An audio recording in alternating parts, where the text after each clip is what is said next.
வெற்றி படிக்கட்டு.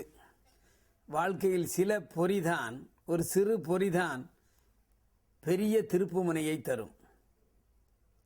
சாதாரண மனிதனாக இருந்த ரைட் சகோதரர்கள்தான் ஆகாய விமானத்தை கண்டுபிடித்தார்கள்.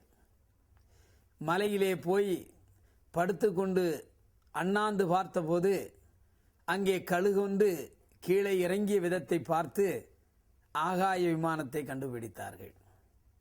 அதை போலேதான் சாதாரண குடும்பத்திலே பிறந்த பெருந்தலைவர் காமராஜ் போய்கொண்டிருந்த நேரத்தில் ரயில் வருவதற்காக கேட் மூடி இருக்கிறது என்பதற்காக அங்கே தன் காரை நிறுத்துகிறார்.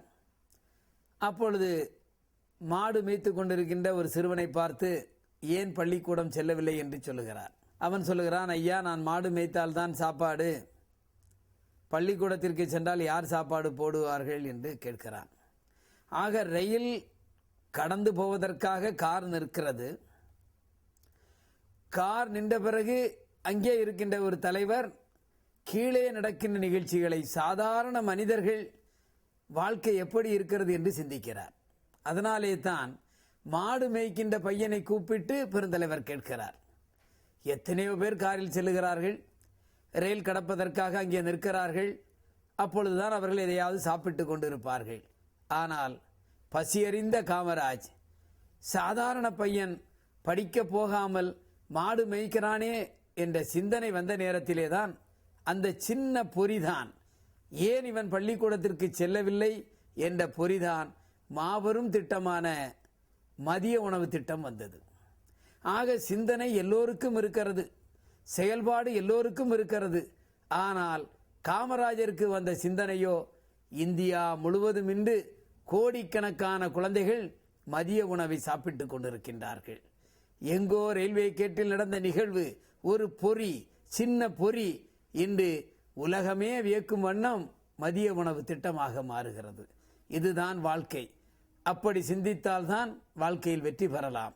சாதாரண கழுகுதானே கீழே இறங்குகிறது, கீழே இருந்து மேலே பறக்கிறது என்று ரைட் சகோதரர்கள் சும்மா இருந்திருந்தால் விமானம் தரையில் இறங்கியிருக்காது, நாம் விமானத்தில் பயணம் செய்ய முடியாது. எனவே சிலருக்குத்தான் அந்த பொறி தட்டும்.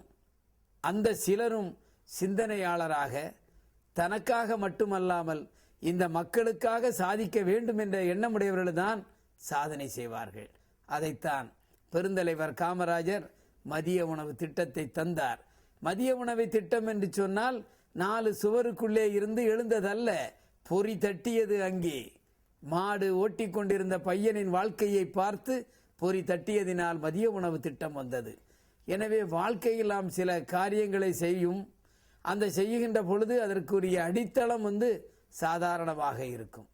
எனவே வெற்றி படிக்கட்டு நிகழ்ச்சியில் ஒவ்வொரு நிகழ்வுகளும் நாம் தெரிந்து கொள்ள வேண்டிய அந்த கருத்துக்களை மனதில் தாங்கி உங்களால், இந்த வசந்த் டிவி நேயர்களால் என்ன சாதிக்க முடியுமோ அதை சாதிக்க பழகி கொள்ள வேண்டும்.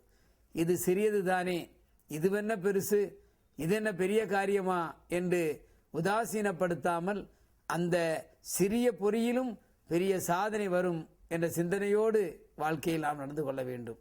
வாழ்க்கை என்பது அனுபவம். வாழ்க்கை என்பது அனுபவத்தால் ஏற்படுகின்றது. அனுபவம் கூட கூட வாழ்க்கையில் வெற்றியும் நமக்கு கிடைக்கும். வெற்றி படிக்கட்டு நிகழ்ச்சி எல்லோருக்கும் தேவை. நாம் வீட்டில் இருக்கின்றோம், புத்தகத்தை படிக்கின்றோம், அதில் இருக்கின்ற கருத்துக்கள் நமக்கு வாழ்க்கையை உயர சாதுவாக ஏதுவாக அமையும். சில வானொலியில் கேட்கிறோம் கருத்துக்களை, அதில் இருக்கின்ற கருத்துக்கள் நமக்கு பயனுள்ளதாக இருக்கும். டிவியை பார்க்கின்றோம், அதில் இருக்கின்ற கருத்துக்கள் நமக்கு வாழ்க்கையில் வெற்றியை தரக்கூடியதாக இருக்கும். எனவே வெற்றி படிக்கட்டு நிகழ்ச்சியில் நாம் புரிந்து கொள்ள வேண்டியது என்னவென்று சொன்னால், எந்த பொருளாக இருந்தாலும் சரி, எந்த செய்கையாக இருந்தாலும் சரி, எந்த கருத்தாக இருந்தாலும் சரி, வாழ்க்கை பயணத்திற்கு வெற்றியை தருமையானால் அதை நாம் கடைபிடிக்க வேண்டும் என்று சொல்லி மீண்டும் உங்களை நாளை சந்திக்கின்றேன். நன்றி, வணக்கம்.